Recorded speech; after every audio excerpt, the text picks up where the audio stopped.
Pessoal, boa noite. Vamos fazer um filé aqui na prática. Uma boa faca, uma boa fileteira. É muito simples. Só cortando bem rente. Basta descamar o peixe, não precisa nem tirar as vísceras dele. Entendeu? Aí depois é só fazer um filezinho aqui. Corta até o... É claro que o filé, ele é gostoso, sem dúvida nenhuma. Perde-se o peixe, um pouco perde. Mas em compensação, como eu faço, tiro todas as espinhas. Até porque comer peixe tem que comer peixe bem à vontade, né?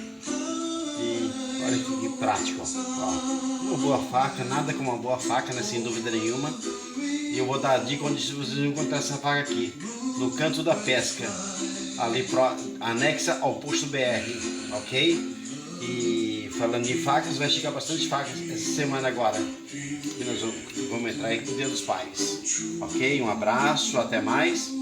E aguardo vocês lá. Olha só que faca, olha só o corte da faca. É claro que tem que amolar, sem dúvida nenhuma, né? Cada filezinho que eu faço, eu corto, eu amolo ela. Aí depois aqui não acabou o filé ainda não. Agora eu vou aqui, ó. Passo ela na chaira, porque é importante. Cada filezinho que você... E tirar todas as espinhas. Porque isso aqui é legal. Essa parte aqui do peixe eu não gosto, porque amarga muito. Então olha só o corte da faca, olha só. Então pessoal, aqui é muito importante. Aqui tem uma espinhazinha que quase ninguém tira. É só cortar bem aqui no meio aqui, ó, fazer uma bifurcação assim, ó, cortar assim, indo até o finalzinho, entendeu? Depois é só tirar aqui, ó. Tá vendo aqui, ó? Isso aqui é espinha, ó.